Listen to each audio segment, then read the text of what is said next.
بسم اللہ الرحمن الرحیم نحمده ونصلی علی رسولہ الکریم اما بعد۔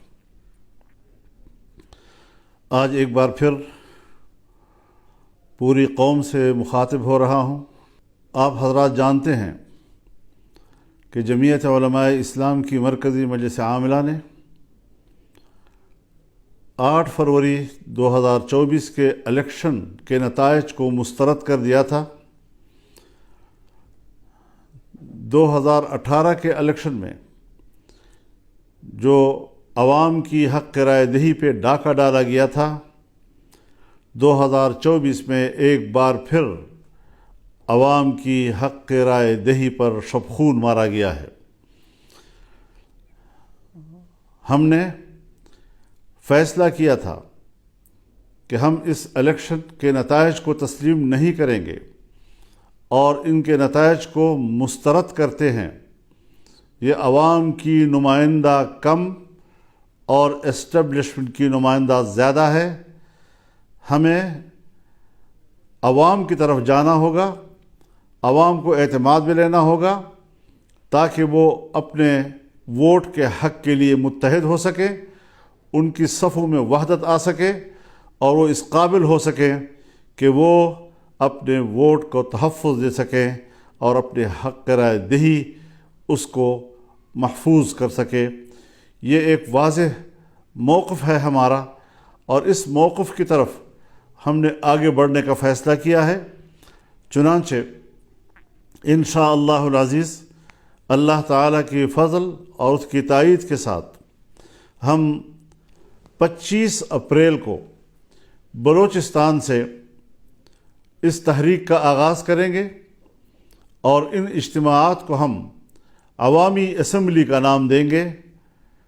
25 اپریل کو بلوچستان میں پشین کے مقام پر بہت بڑا جلسہ کیا جائے گا جس میں بلوچستان کے عوام شریک ہوں گے۔ اسی طریقے سے 2 مئی کو کراچی میں بہت بڑا عوامی اسمبلی کا انعقاد ہوگا اور سندھ کے عوام اس میں شریک ہوں گے۔ ہماری تیسری عوامی اسمبلی پشاور میں ہوگی اور 9 مئی کو اس کا انعقاد ہوگا جس میں صوبہ خیبر پختونخوا کے تمام لوگوں کو دعوت دی جائے گی اور اس عوامی اسمبلی میں وہ شرکت کریں گے۔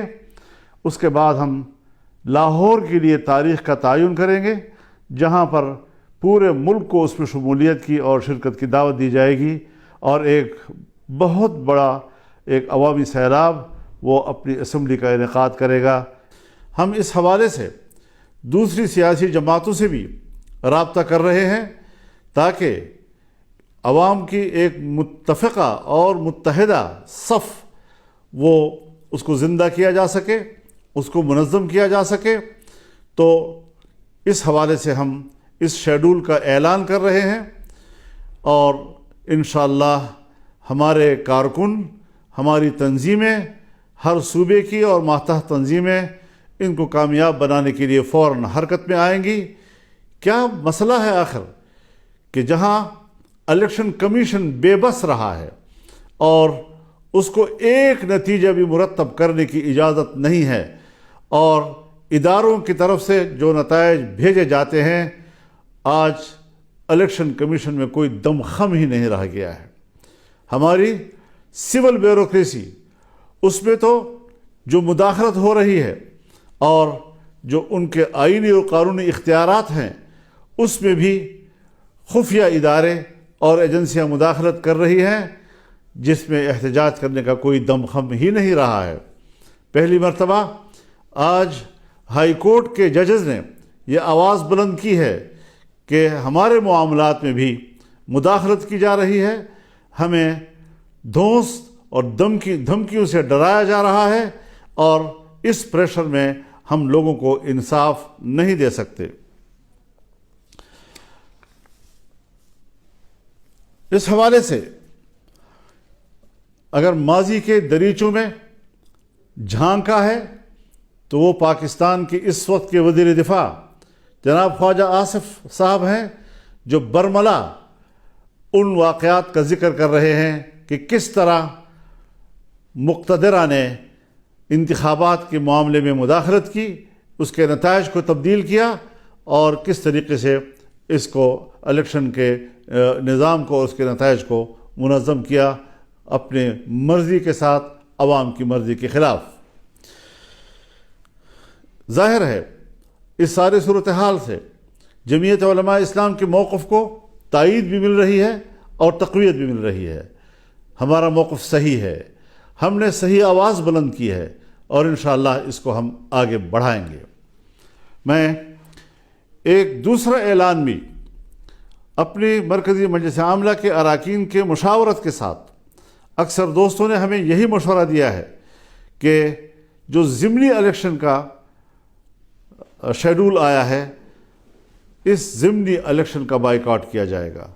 جمعیت علماء اسلام کا کوئی رکن ضمنی الیکشن میں حصہ نہیں لے گا، اور اس حوالے سے یہ بات واضح رہے کہ ہم ضمنی الیکشن چونکہ اسی الیکشن کا تسلسل ہے، اور ہمیں پچھلے نتائج پر اعتماد نہیں، ہم کس طرح سے ضمنی حلقوں میں کوئی انصاف کی توقع رکھ سکتے ہیں۔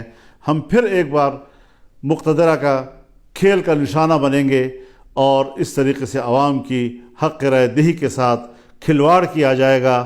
یہ بات کسی قدر ہمیں قابل قبول نہیں۔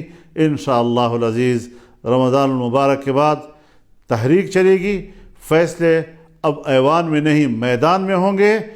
اب مقتدرہ کی اسمبلی نہیں چلے گی، عوامی اسمبلی چلے گی، اور اس حوالے سے بھرپور عوامی جد و جہد کا آغاز کیا جائے گا۔